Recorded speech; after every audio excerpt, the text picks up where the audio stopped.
সকাল বন্ধুরা, তোমরা সবাই কেমন আছো? আশা করি খুবই ভালো আছো। ভগবানের আশীর্বাদে কিন্তু আমিও মোটামুটি ভালো আছি। আজ তোমাদের কাছে চলে এলাম নতুন একটা কুয়াশা ঘেরা সকাল নিয়ে। তো শীত মানেই কিন্তু গ্রাম্য মানুষের একটা ঐতিহ্য আছে, যে শীতকালে বড়ি দেওয়া। যেসব মানুষরা গ্রামে বাস করে, তো তাদের তো এটা একটা মানে শীতের সময় বড়ি দেওয়ার একটা অভ্যাস আছে। তো যাই হোক, গ্রাম্য মানুষের এই ঐতিহ্যগুলো আমরা এখনও পালন করে যাই। তো কুয়াশা দেখেছো, সেটা তোমাদের দেখাচ্ছি। এখন কিন্তু ভোরবেলায় উঠেছিলাম, তো তারপরে কিন্তু এখন 6টা বাজে, সকাল 6টা। তো মা, আমি, আমার শাশুড়ি মা, তো সবাই মিলে বড়ি দিতে চলে এসেছি। আর এখানে কিন্তু আজকে 2 কিলো ডালের বড়ি দেবো। তো কিভাবে আজকে বড়ি দেবো আর সহজ পদ্ধতিতে, আর এখানটায় চলে এসেছে আমার পিসি শাশুড়ি, দেখতেই পাচ্ছ। তো পিসি শাশুড়ি, মা, আমি আর আমার শাশুড়ি, তো কিছুটা বড়ি দেওয়া হয়ে গেছে দেখতে পাচ্ছ। তো পিসি শাশুড়ি আসতে একটু দেরি করেছে, মানে আমার পিসি শাশুড়ির বাড়িও কিন্তু আমাদের গ্রামে। আর তোমাদের দাদাভাইও এখনও বসিরহাটে যেয়ে উঠতে পারেনি, মানে ও যাবে এখন। অনেকটাই বেলা হয়েছে, আজকে একটু যেতে লেট করলো। তো তারপরে দেখো, আমি আমার লাইফে ফার্স্ট টাইম বড়ি দিচ্ছি। আমি আগে কখনো বড়ি দেইনি, মানে এইসব কাজ আমার দ্বারাই কখনো হতো না, কিংবা হবেও না, এরকম একটা ব্যাপার ছিল। আমি বাপের বাড়ির মধ্যে এত আগ্রহী ছিলাম যে কখনো এই যে বড়ি দেওয়া কি কিছু করা, এইসব একদম পছন্দ করে মানে করতো না, যে রৌদ্রে গিয়ে বড়ি দেবো কি করব। তো আমি ফার্স্ট টাইম দিচ্ছি। তো আর প্রচণ্ড রোদ্দুর উঠে যাচ্ছে আস্তে আস্তে, আর রোদ্দুরের তাপও, মানে শীত রয়েছে কিন্তু তার মধ্যেও কিন্তু রোদ্দুরের তাপটা প্রচুর বেড়ে যাচ্ছে। আর আমার পিসি শাশুড়ি, আমার শাশুড়ি, আমার মা, তো সবাই রয়েছে। তো পিসি শাশুড়ি আমাকে বলছে যে রোদ্দুরে তোমাকে বড়ি দিতে হবে না, তুমি চলে যাও, আমরা 3জনা দিচ্ছি, তো তোমার আবার মাথা ঘুরবে, মাথা যন্ত্রণা করবে। তো আমাকে খুব ভালোবাসে, যেটা সবাই আমাকে ভালোবাসে, সবাই আমাকে যেটা মানে একদম তোলা তোলা রাখে, তো সেটা আমি তোমাদের সঙ্গে শেয়ার করি। আর যাই হোক, সত্যি খুব রোদ্দুরের তাপ, আর আমার শাশুড়ি খালি আমাকে বকছে, সেটা তো মুখ দেখলেই বুঝতে পারছো, চলে যেতে বলছে। তো আমি যদি এখান থেকে চলে যাই তো আমার শেখা কী হবে। আর আমি আজকে বড়ি দিয়েছি কিন্তু তোমাদের জন্যে, মানে তোমাদেরকে দেখানোর জন্যে। আর সূর্যি মামা দেখো কেমনভাবে উঁকি দিচ্ছে। তো যাই হোক, তোমাদের জন্যে, যে আমি কখনো বড়ি দেইনি তো দিচ্ছি, আর আমার ভালোও লাগছে। তো কেমন বড়ি হয়েছে সে একদম তোমাদের বলে বোঝাতে পারবো না, সেভাবে সুন্দর হয়নি।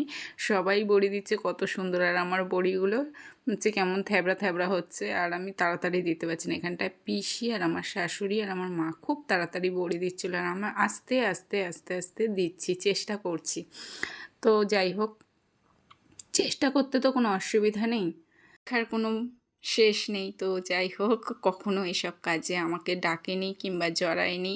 সবাই মানে পিসি শাশুড়ি, আমার শাশুড়ি মা, এনারাই মিলে হচ্ছে বড়ি টড়ি দিত, আমাকে কখনো বলতো না, আর আমি এইসব কখনো গুরুত্বও দিতাম না। তো এখন যেহেতু নিজের একটা চ্যানেল হয়েছে, তো আস্তে আস্তে একটু একটু চেষ্টা করি সবই রকম করার। তো বড়ি দিচ্ছি, বড়ি যেন কাপড়ে বসছে না, মানে এতটাই আমার নিজেরও হাসি পাচ্ছিল বড়ি দিতে গিয়ে, কিন্তু কিছু বলতে পারছি না। দেওয়ার সময় অনেক রকম গল্পও হচ্ছিল। বড়ি দেওয়ার সময় একটা বড়িতে একটা দুব্বো বসিয়ে নিতে হয়, কিংবা তুলসী পাতা, কিংবা একটা লঙ্কা, যে কোনো একটা প্রথম বড়িতে দিতে হয়। তো সেই সব বলা হচ্ছিল। তো আমার ঠাকুমাকেও দেখতাম যে আমার ঠাকুমা তুলসী গাছের ডাল দিত, তো এইভাবে কিন্তু করা হতো। তো প্রথম বড়িতে সেভাবে করা হয়েছিল। তারপরে দেখো বন্ধুরা, অনেকটা রোদ উঠে গেছে। তো আমার পিসিমা বলছিল যে অনেক ভোরবেলা আর একটু ভোরে উঠে তারপরে গিয়ে হচ্ছে বড়ি দিলে ভালো করতে। তো আর আমি তোমাদের সঙ্গে শেয়ার করেছি যে আমাদের শ্বশুরবাড়ির ফ্যামিলিটা এত সুন্দর, খুব বড় ফ্যামিলি, কিন্তু সবার মধ্যে একটা মিল আলাদা। আমরা জয়েন্ট ফ্যামিলিতে থাকি, আর সেটা তো তোমাদের অনেক আগেই বলেছিলাম। তো যাই হোক, যখন যেটা হয় আমার কোনো কষ্ট করতে হয় না, সবাই মিলেমিশে হচ্ছে। আর এই দেখো বড়ি দেওয়া হয়ে গেছে, দেখো বড়ি কীরকম বড়ি দিয়েছি, সব রকম তালে গোলে মিলিয়ে সব রকমভাবে বড়ি দেওয়া হয়েছে। আর সবাই আমাকে উঠে যেতে বলছে, কিন্তু আমি উঠছি না, সবার সঙ্গে আনন্দ করে করে বড়ি দিচ্ছি, খুব ভালো লাগছে। তো সবাই বলো যে কে কেমনভাবে বড়ি দাও, তো বড়ি দেওয়া কেমন হয়েছে সেটাও তোমরা শেয়ার করো। আর তার আগের দিন ডালটা ভাঙিয়ে এনেছিলাম, এনে ফ্রিজে রেখে দিয়েছিলাম, মানে শিলে বাটিনি, শিলে বাটতে গেলে খুব কষ্ট, 2 কিলো ডাল শিলে বাটা অসম্ভব। মিক্সারেও বাড়িতে মিক্স করিনি, সেটা হচ্ছে মেশিন থেকে বেটে এনেছি। সেটা তোমাদের আগের ব্লগে মনে হয় বলে দিয়েছি যে মেশিন থেকে বেটে নিয়ে এসেছি।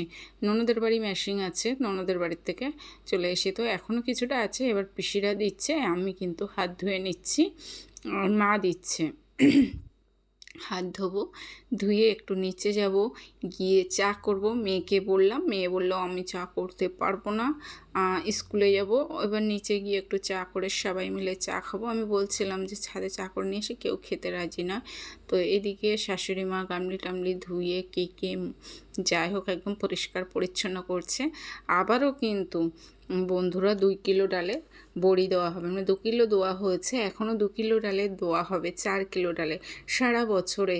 মানে আমাদের বাড়ি কিন্তু তোমাদের দাদা ভাই বাদে আমি, শাশুড়ি, শ্বশুর, আমার মেয়ে সবাই কিন্তু বড়ি খেতে খুব ভালোবাসে, মানে বড়ি এত পছন্দ করে। একদিন তুমি হচ্ছে তরকারিতে মাছ না দিলেও ওদের চলবে, কিন্তু বড়ি দিতে হবে। বড়ি খুব পছন্দ করে, ওই জন্যে বড়িটা রেখে দিই। আর বড়ি কিনে আনে, ফুরিয়ে গেলে এই যে 4 কিলো ডালের বড়ি দিচ্ছি, আমাদের পুরো সারা বছর যাবে না। তার মধ্যে যখন বড়ি কিনে আনবে, সেই বড়ির দাম নেয় 40 টাকা 50 টাকা। তো এদিকে দেখো গাছে কিন্তু সজনের ফুলও হয়েছে কত সুন্দরভাবে। আর এই যে এটা হচ্ছে ভিডিও, বললাম না ভিডিও সবসময় আমার এখন উলট পালট এডিট করা হয়ে যাচ্ছে। তো বড়ি দিচ্ছিলাম, সেইটা হচ্ছে একটু আগো পিছু হয়ে গেছে। তো দেখো সবার হাত চলছে, আর আমি এখানটায় নেটির পিটির করে দিচ্ছি। তো যাই হোক সবাই মিলে দিচ্ছি বলে কাজটা এগোবে, না হলে আমি যদি একাই 2 কিলো ডালের বড়ি দিতাম তো রাত দিন ভোর দিন সব এক জায়গায় করে নিতাম। আর এখানটায় দেওয়া হয়েছে কুমড়োর বড়ি দেওয়া হয়েছে। আর পরের দিন যে 2 কিলো ডালের বড়ি দেবো, ওগুলো দেবো কচুর আর আলুর, 2 রকমের। তো সব রকম মিলিয়ে মিশিয়ে বড়ি দেওয়া হবে। তারপরে পিসিমাও দেবে বড়ি বলছিল, আমিও দেবো। আর এখানটায় মা কিন্তু ডাল ফ্যানিয়ে দিচ্ছে। ডাল যত সুন্দর ফেনানো হবে বড়িটা নাকি তত সুন্দর হয়, বেশ সুন্দর হয়। ওই জন্যে কিন্তু, আর আমি সকালবেলা জামা কাপড়ও মেলে দিয়েছিলাম রোদে, তার আগের দিন কাচা হয়েছিল, সেই জামা কাপড়গুলো কেচে দিয়েছিলাম। আমার শাশুড়ি মা কখনো আমাকে বলিনি যে, আগে কখনো বলিনি যে বৌমা বড়ি দেবো এসো কিংবা কিছু। তো ওই জন্যে না আমার শেখাও হয়নি। এটাই হচ্ছে, বলে না শ্বশুরবাড়ি যদি কোনো কাজের জন্য জোর করে, বাবা মায়ের ঘরে তো শেখা হয় না, তো সে কাজগুলো যদি শ্বশুরবাড়ির থেকে জোর করে তখন তো শেখা হয়। তো সেই জন্যে কিন্তু আমার শেখা হয়নি তখন। তো এখন একটু একটু চেষ্টা করি কিংবা শিখি। আর এই যে আজকেও বড়ি দেওয়া হচ্ছিলো, আমি অবশ্যই মানে এখানে আসতাম না, বড়ি দিতেই আসতাম না। আমার মা, পিসি, শাশুড়ি হচ্ছে শাশুড়ি মা, এনারাই কিন্তু হচ্ছে বড়ি দিত, আমি মোটেই আসতাম না। খালি তোমাদের কাছে একটু আমি ভিডিও শেয়ার করব যে আমিও পারি চেষ্টা করলে। তো চেষ্টা করলে জীবনের সব কাজই পারা যায়, সেটা তোমরা সবসময় আমার ভিডিওতে বলো যে ভাই তুমি চেষ্টা করলে অনেক কিছু পারবে। তো তোমাদের ভালোবাসায় আর তোমরা আমাকে এতটা সাহস বাড়াও বলে কিন্তু আমি সব কিছুতেই এগিয়ে যেতে পারি। আর একটা কথা বলতে চাই, তোমরা যে আমাকে বলো না যে দিদিভাই তোমাদের জয়েন্ট, হ্যাঁ গো আমাদের জয়েন্ট ফ্যামিলি, আমাদের পুরো জয়েন্ট ফ্যামিলি। আরও মানুষ আছে কিন্তু তারা এখনও ছাদে এসে পৌঁছায়নি, মানে কাকি শাশুড়িরা আছে, তো তারা এখনও আসেনি আর ডাকিনি, মানে এই কজনেই হয়ে যাচ্ছে, মানে আর কোনো দরকার নেই। আর টানা রৌদ্রে বড়ি মানে যত শুকোবে তত কিন্তু বড়ি সুন্দর হবে। আর খুব সুন্দর সাদা একদম ধপধপে হয়েছে বড়িগুলো। অনেক সময় ডাল যদি ভালোভাবে না ধোয়া হয় আর ভালো করে যদি সুন্দর করে ডাল মানে ফেনানো না হয় তাহলে কিন্তু বড়িটা সাদা হয় না, বুঝতে পেরেছো? সেটা আমি বলি না, তো হচ্ছে শাশুড়ি বলে, আমার শাশুড়িমা বলে, ওই জন্যে। তো অনেক দিনের ইচ্ছা ছিল যে না সবার সাথে হাতে হাত মিলিয়ে বড়ি দেওয়াটা শিখবো। সব কাজ অল্প একটু অর্ধেক শিখেছি কিন্তু বড়ি দেওয়া কখনো শিখিনি। তো ফাইনালি আজ মানে নিজের চ্যানেলকে আমি স্যালুট জানাতে চাই আর তোমাদের ভালোবাসাকে স্যালুট জানাতে চাই, কারণ তোমরা আমার কাছে অনেক কিছু দেখতে চাও। তো তো ওই জন্যে কিন্তু আমি তোমাদের জন্যে চেষ্টা করি। আর কষ্ট হচ্ছিল, রৌদ্রে বসে থাকতে কষ্ট হচ্ছিল, মাথার মধ্যে আমার খুব মানে কীরকম একটা হচ্ছিল সেটা তোমাদের বলে বোঝাতে পারবো না। তো যাই হোক, তবুও আমি দিলাম সবার জন্যে। আর ভালো লাগছিল, ভীষণ ভালো লাগছিল। আর কারোর ঠান্ডা লাগছে না, ঠান্ডা লাগছে আমার আর আমার মার। মার মাথায় রোদ্দুর লাগছে, আমার মাথায় রোদ্দুর লাগছে, আর কারোর মাথায় রোদ্দুর লাগছে না, যার জন্যে আমি মাথায় চাদরটা দিয়ে একদম পুরো করছি। আমার শাশুড়ি মাও চাদর দিয়ে দিচ্ছে।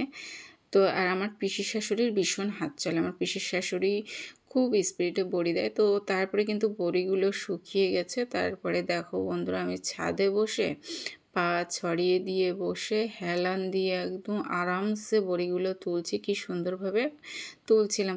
আর এখানে মেয়েও দেখো হেল্প করছিল, মানে মেয়েও হাতে হাত লাগিয়েছে স্কুল থেকে বাড়ি এসে স্নান টান করে। তো এইভাবে হচ্ছে বড়ি তোলাটা। তো এই দেখো যে মানে তার আগের দিন কিন্তু বড়িগুলো তুলছিলাম, কিন্তু বড়িগুলো ভালো উঠছিল না, ওই জন্য রেখে দিয়েছিলাম। আর আমি স্নান করে বড়ি তোলার চেষ্টা করছিলাম, মেয়ে তুলছিল, মেয়েও কিছুটা তুলছিল, তো একদম দেখি বাজে হচ্ছে, ওই জন্য রেখে দিয়েছিলাম, ভাবলাম একটু। তো ভিডিওটি ভালো লাগলে লাইক কমেন্ট সাবস্ক্রাইব করুন। সবাই ভালো থাকবো, সুস্থ থাকবো, টাটা।